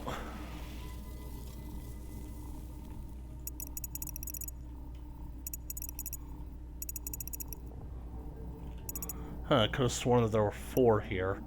I mean, there is one behind the king's throne, so... Oh yeah, because basically I had discovered the secret, it's no longer there. So, anyway, so fast travel...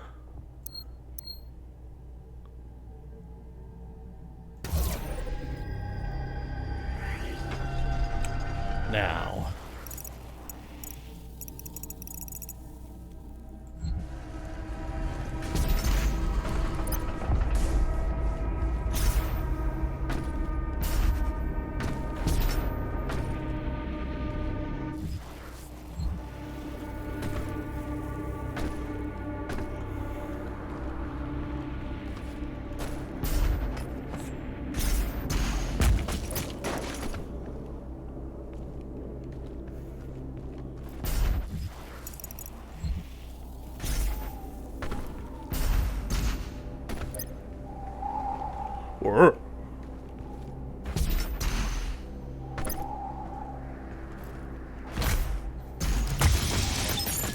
Gotcha. How to save a life. I always basically believe that someone should do a video game parody of like that song, basically like doing a 1-up. Why can't I get into King Novak's chamber? Are you seriously telling me that the area is blocked off?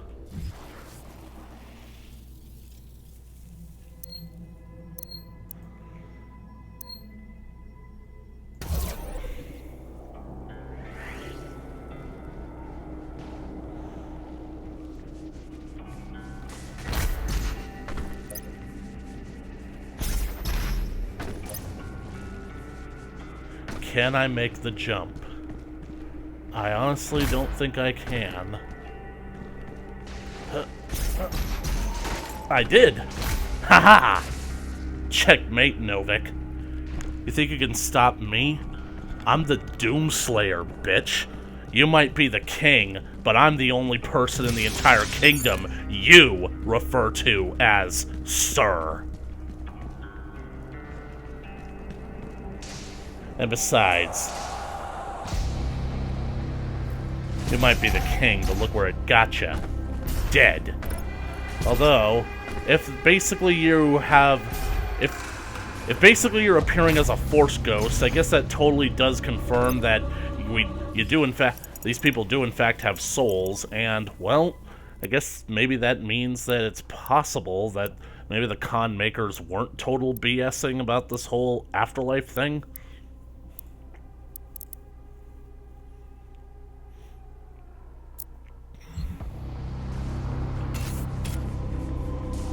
I'm gonna try to basically do some of this when I basically get to the Slayer Gate. Let's see. Belphegor's Gate.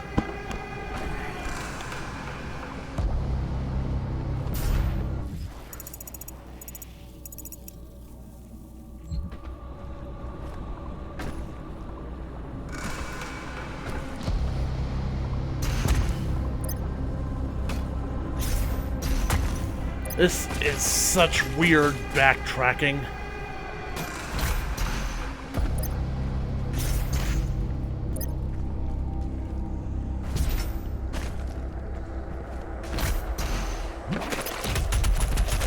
I killed you. Japan, you're not gonna have any more surprises for me in this pink sludge, are you? Pink, purple, whatever. It's like, man, I'm no better than all those people who look at a clearly yellow car and keep calling it orange.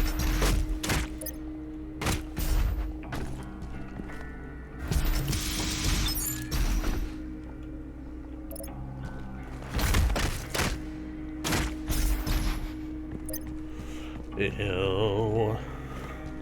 Oh wait, what am I doing?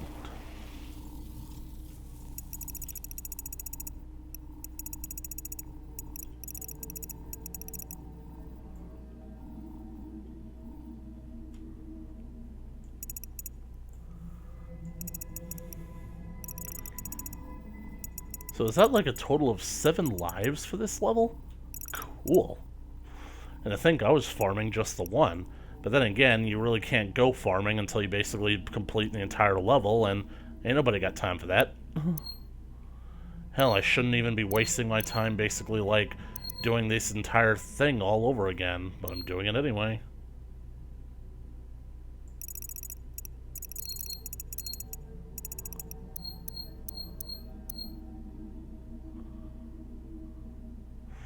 The Ichor of Expanse and the Isle of Torment.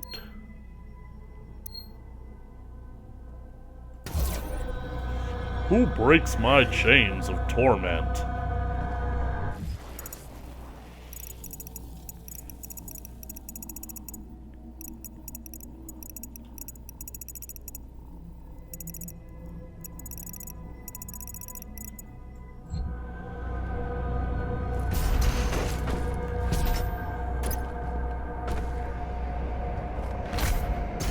Hey Valen, I'm gonna come back through real quick.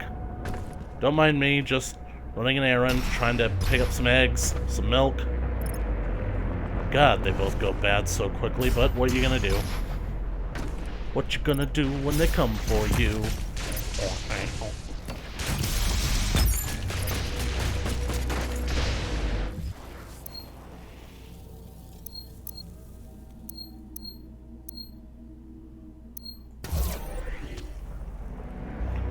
I ain't got nobody, and nobody cares for me. Igor, Frodrick.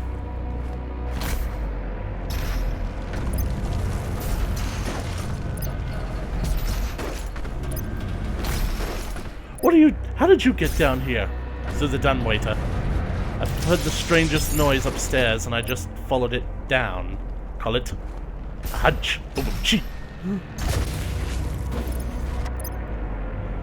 Well, I got all the lives, so I just wasted my armor for nothing. Although I could load the checkpoint, because I will have the lives if I load the checkpoint. Checkpoints, gotta have checkpoints.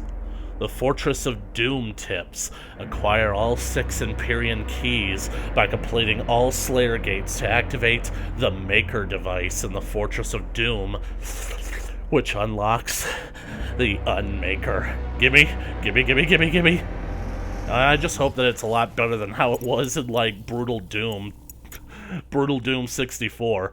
No offense to Sergeant Mark. Basically, like, I just expected a lot better from the gun that's more powerful than the BFG. Right, the Precipice of Recompense.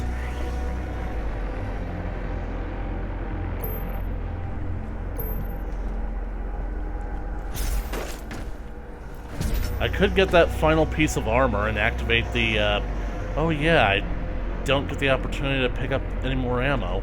I could go pick up that ammo.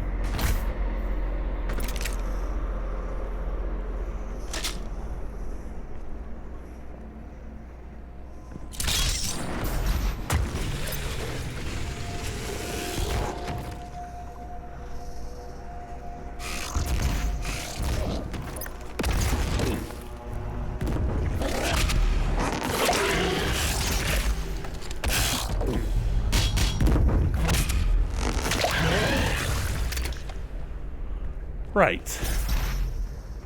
Crack on, then. Let's do this thing. This is the first Slayer Gate, which you guys missed in my first playthrough, so let's see if I can actually do this. Slayer Gate unlocked. I'm getting a checkpoint for this, right? I doubt even these elvish cloaks will hide us in there. Here we go. I've got 11 lives.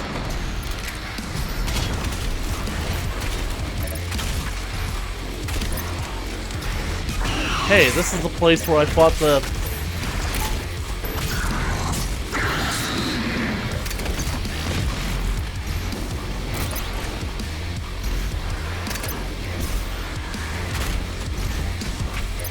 Okay, the way that I figured out this how the Slayer Gates actually work is that they keep throwing, like, small grunts at you, but the real trick to getting out of here is to take out the big guys.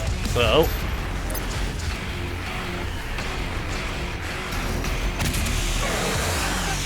and to basically do that as often as possible.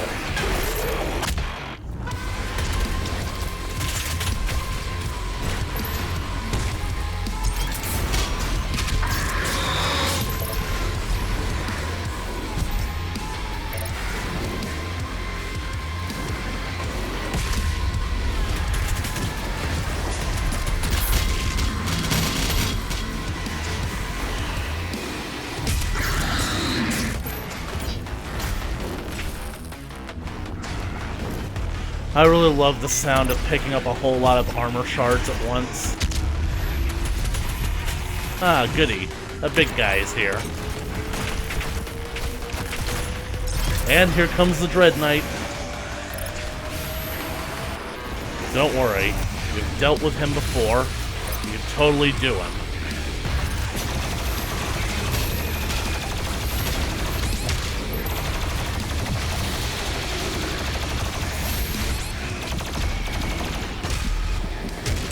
Not today, Knight.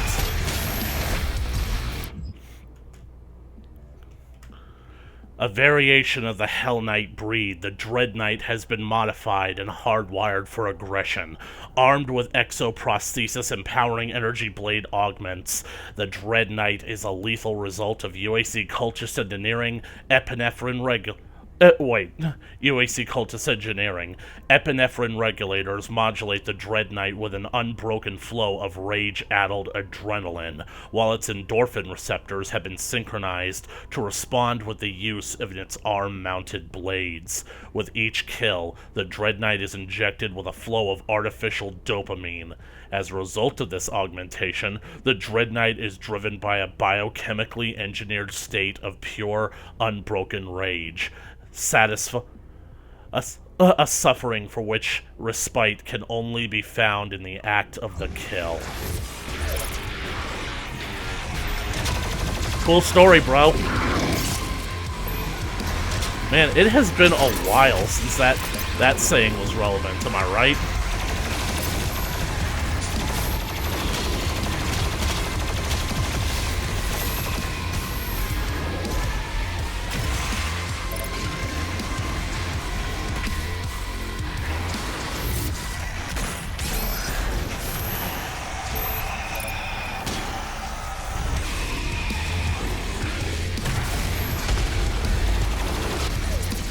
Yeah, these portals are basically invaluable, especially when you notice them gathering all up on you from one angle.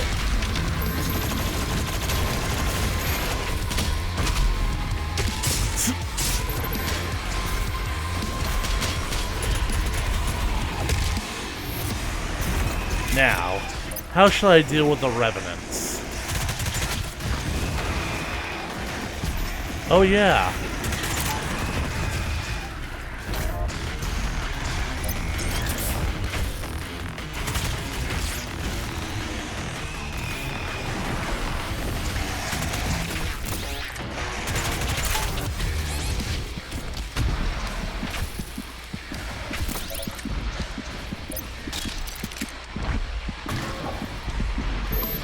Well, I can easily take out one.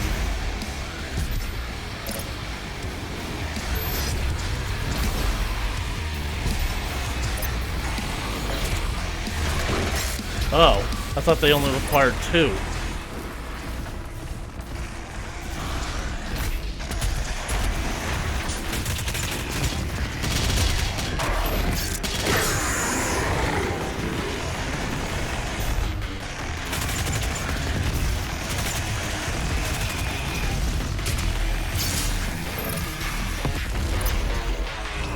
Well, I guess you could really say that I sent him for a spin.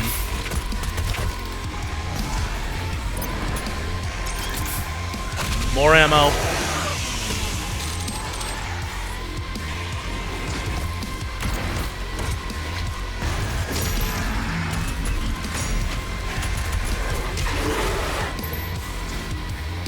Get back up and fight.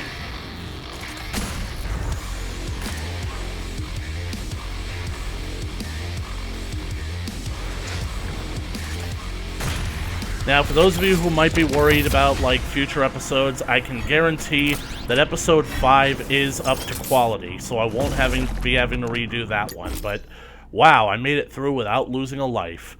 You have acquired an Empyrean key, and acquire all 6 Empyrean keys to activate the Maker device in the Fortress of Doom, which unlocks the Unmaker. 1 down, 5 to go. Just like the Infinity Stones. So I guess it seems fitting that I did that whole fine, I'll do it myself line now, huh? I'll do it myself.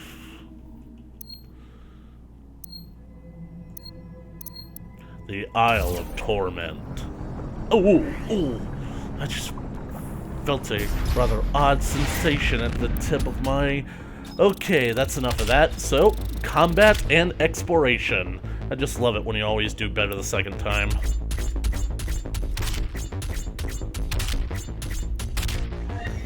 Oh, yeah.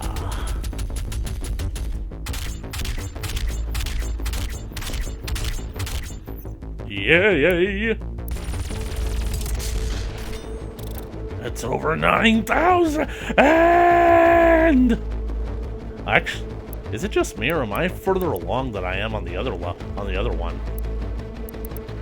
Oh well.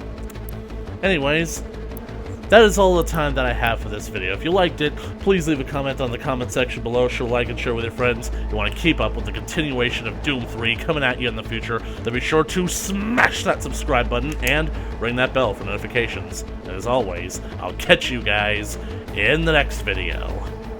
Later!